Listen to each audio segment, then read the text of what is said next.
Basketball Talk Pro. Well, what I'm going to talk about today has some very strong points and some things that might be a little bit hard for you to accept for yourself. I would mention this, and I would hope that you'd listen all the way through, because actually probably some of the most important part is towards the end. But we all want success, or should want it. I'm assuming we all want success. I think that success depends on two things. First of all, you've got to really want to have success. You've got to have a strong drive to have success. Secondly, you've got to believe that you will succeed. Notice I did not say can succeed. You have to believe that you will succeed. You have to have, belief is something you can kind of hang your hat on. It has some proof. But there's a stronger feeling, and that is faith. Faith you have when you don't know for sure about things, about the future, about what you have faith in. You simply have faith based on no proof. This is stronger. But those two elements, in my opinion, in my opinion, all your success hangs on it. It's not only long-time success. You go into a game, you've got to go in with the idea, I really want to win this game. It's got to be important. It drives you all week in the preparation. But most of all, you got to believe you will win it. Not can win it. Not hope that you can win it. But a strong belief and faith that you will do it. Now those two things, even in a game or in a season or in a week, will carry you to success. Without it, you have no chance. Now the success, the feeling of that I will win, want to win, is not bravado, not the kind of feeling you can do it that you walk around and thumping your chest and telling people all the wonderful things about yourself. It has to be an inner feeling. It's a quiet feeling, quiet confidence, quiet belief in yourself. Quiet because you don't need other people to believe it. You simply believe it within yourself, strongly believe it. It's a healthy self-esteem, but it's not ego. It's not ego-driven. It's coming from inside of you.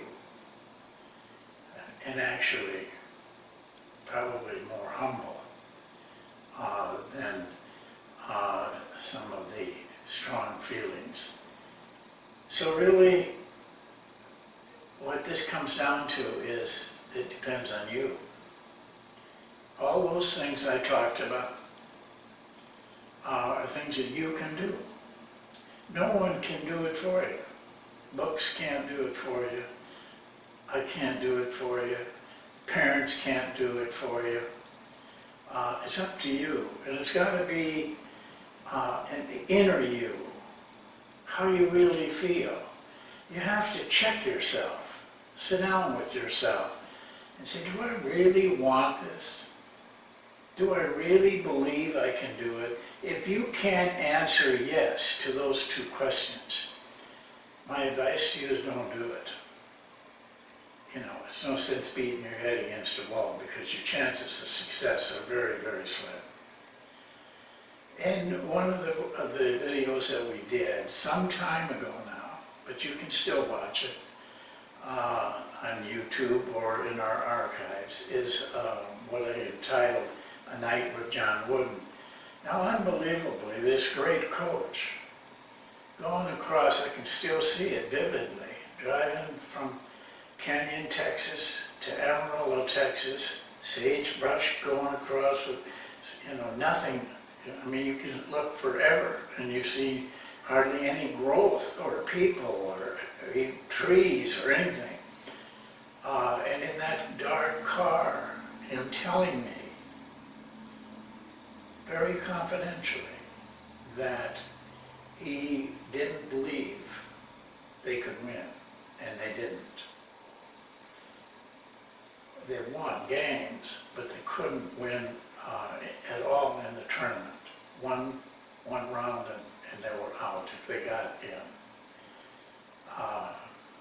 You can go back and hear the stories. It's a fascinating story. But he was the greatest college coach of all time, who had questions about his belief. Well, for John Wooden and for you, it's all the same. The biggest enemy you got is yourself. The biggest friend you got is yourself. Now here comes the second part of this success thing. Now you get into the part that is your enemy, yourself. The one word sums it up: doubt. Doubt creeps in. That's how it starts. That it can actually build to fear. But it starts with doubt. And that builds to unbelief. You don't believe anymore. You don't believe you can do it. It can happen to you as an individual. It can happen to a player. And it's contagious. Sometimes it happens to one, then it grows to two, then it grows to three. And then you have problems. Because you can't win like that. You can't win with that kind of feeling in your players. But the most insidious thing that happens is this: you quit before you quit. I used to have a different way of saying it. Don't die before you die. Well, don't quit before you quit. But what happens is the opposite. They quit believing, they give up, but they don't want people to know, so they don't quit. They don't walk off. Quitting would be the noble thing. If you don't believe it, instead of laying around in self-pity and infecting other players and infecting other people, quit. But as long as you're not quitting, then don't quit early. This is a very, very treacherous thing we're talking about here, because it happens. It happens all the time. And as a coach, if it's happening to your players, you're going to have trouble winning. This giving up comes from lack of any success for a while. You might bump through it with one or two failures, one or two games that you don't win, but eventually it'll beat you down and you won't believe anymore. You deny any negative feelings. You're in a state of denial, but you don't really believe it, and you really should walk away from it. You're hurting yourself, and you're hurting other people. The word insidious is really a word that's used for cancer a lot, because cancer is an insidious disease. I'll give you that word. I'll give you the feelings of that word, because they describe what cancer patients go through, and it also describes what teens can go through. Here's what the dictionary says, and they're very, very good words because they're very accurate. There's about 4 different little definitions. One is awaiting a chance to entrap, treacherous. It waits, hasn't trapped yet, but it waits till it can trap. Harmful but enticing, seductive. Self-pity is seductive. Even giving up can be very seductive.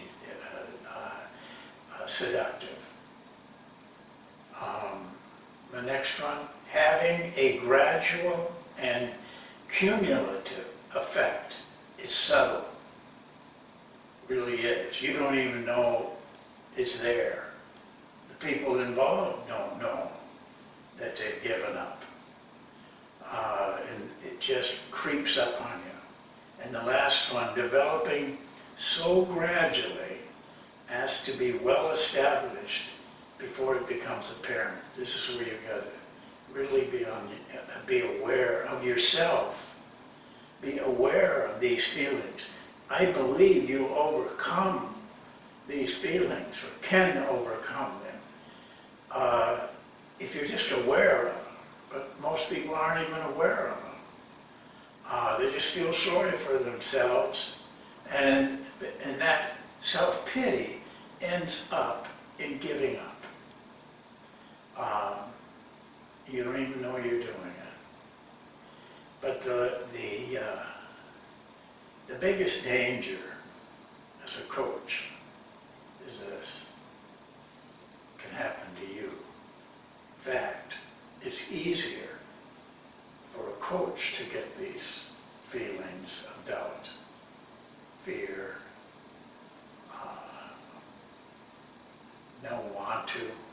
It destroys you, because you need to be aggressive, and you need to be confident, and you need to believe that you will win or succeed in order to do those things. You can't be halfway. You can't be 3/4 of the way. But this is what unbelief does to you. This is what doubting does to you. Coach, if it happens to you, I feel sorry for your players, because they got no chance. You're their only chance. When the going gets really bad, you're their only chance. And you can't be phony about it. You can't just say, the right words. You got to feel those words. It's got to be a part of you. I'm going to end with this. We just finished the NBA Finals. And I'm going to say something that probably a lot of people won't agree with, especially Golden State. I felt that Game 5, when Cleveland beat Golden State out at Golden State to put themselves back with 2 wins to Golden State's 3 wins, was when it started. All of a sudden, they still only had to win 1 out of the next 2, and they knew that, and they used that. But did they really start to begin to feel, they could come back? They could had Golden State at their place in Game 6. And the loss of Game 6, I think, destroyed them for 7. I watched that game, and I just felt that there was a lot of doubt by the Golden State players and the coaching staff. They probably didn't think so. None of us would think so. This is a great team. But when doubt enters in, no matter how great a player is or how great a team is, it just eats away at you. It's like a cancer. I want to leave you with that because it is something as coaches is much more important that we know about and do something about than a new play, a new drill, another offense, another defense. All those things are a waste of time if you don't have the right attitude towards succeeding. That's it for today. Thanks for watching. We'll see you next time.